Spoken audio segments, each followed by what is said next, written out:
Hello students, ये कक्षा 10 के विद्यार्थियों ने प्रश्नावली 5 के उदाहरण संख्या 20 की डिमांड की थी, जिसकी वीडियो बनाकर आज मैं आपको भेजूंगा। ठीक है, ये जो उदाहरण 20 है एक सीढ़ी से संबंधित है और सीढ़ी में क्या दे रखा है वो मैं बता देता हूँ आपको। आप किताब से सवाल पढ़ लेना। सबसे जो निचला डंडा है उसकी लंबाई दे रखी है 45 सेंटीमीटर और सबसे ऊपरी जो डंडा है उसकी लंबाई दे रखी है 25 सेंटीमीटर और सबसे निचले और ऊपरी डंडों के जो बीच की दूरी है वो दे रखी है 2.5 मीटर यानी कि 250 सेंटीमीटर।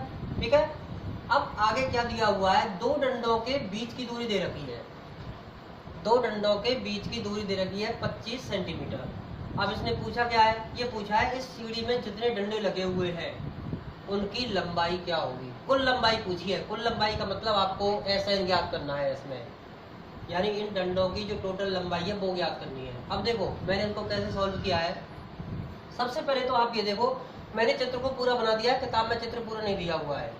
पहली बात तो ये है, दो डंडों के बीच में जो दूरी दे रखी है वो 25 सेंटीमीटर है और टोटल ऊपरी सिरे के और निचले सिरे के दोनों डंडों के बीच में जो दूरी दे रखी है वो है 250 सेंटीमीटर। तो हम यहाँ पर सबसे पहले डंडों की संख्या निकालेंगे कि कितने डंडे लगे हुए हैं इसमें। इस प्रकार के प्रश्नों में जब भी आप देखेंगे तो दूरी में दो डंडों के बीच की दूरी का भाग देने पर ये दूरियां निकल कर आती हैं आपकी, ये दूरियां निकल कर आती हैं। इन दूरियों को देखेंगे तो देखो 250 में 250 में जब आप 25 का भाग दोगे तो 10 आएगी। 10 दूरी आई, 1 2 3 4 5 6 7 8 9 10। लेकिन दूरियां 10 है तो 10 डंडे नहीं होंगे, डंडे एक ज़्यादा होगा। 1 2 3 4 5 6 7 8 9 10 11 डंडे आएंगे इसमें। इस सीढ़ी में 11 डंडे लगे हुए हैं। निकाला कैसे है, देखो सबसे पहले दो क्रमागत डंडों के बीच की दूरी 25 सेंटीमीटर, सबसे निचले सिरे डंडे की लंबाई है 45 सेंटीमीटर और सबसे ऊपरी डंडे की लंबाई है 25 सेंटीमीटर। अब मैंने डंडों की संख्या निकाली है। डंडों की संख्या निचले और ऊपरी डंडों के बीच की दूरी बटे दो क्रमागत डंडों के बीच की दूरी, यानी इस दूरी में टोटल दूरी में दो डंडों के बीच की दूरी का भाग देंगे और करेंगे +1 क्योंकि एक डंडा ज़्यादा आता है। देखिए 250 बटे 25 + 1 तो हो जाएगा 250 में 25 का भाग देंगे तो कितना आएगा 10, 10 + 1 कितना हो गया, 11 डंडे हो गए और ये होगा आपका समांतर श्रेणी में n।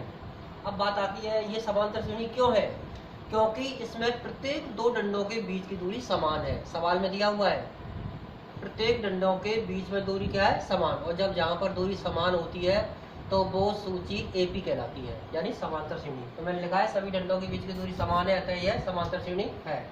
अब देखो n का मान आ गया आपका 11। अब जो सबसे पहला जब सबसे निचला जो डंडा है वो सबसे प्रथम डंडा है, प्रथम डंडा होगा A।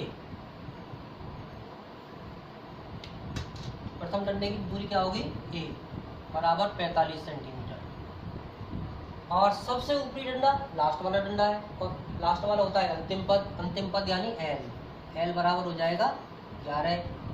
क्लियर, सॉरी 11 नहीं 25 सेंटीमीटर।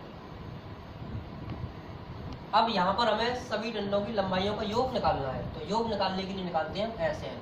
क्या निकालते हैं, SN बराबर होगा n/2 और ब्रैकेट में आएगा A + n। S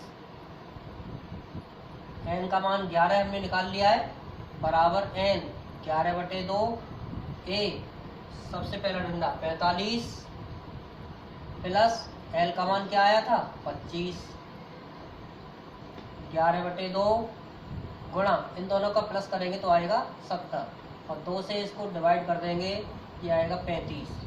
अब आपको 11 और 35 का गुणा करना है तो 35 से कम 35, 35 की 5 आ जाएगा, हासिल 3, 35 से कम 35 और 3 38, 385 सेंटीमीटर। यानी इस सीढ़ी में लगे सभी डंडों की कुल लंबाई होगी 385 सेंटीमीटर।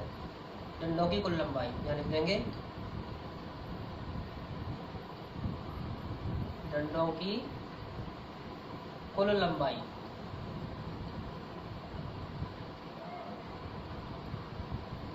और यही आपका आंसर होगा। ठीक है, क्लियर, इसको करके देख लेना आप लोग।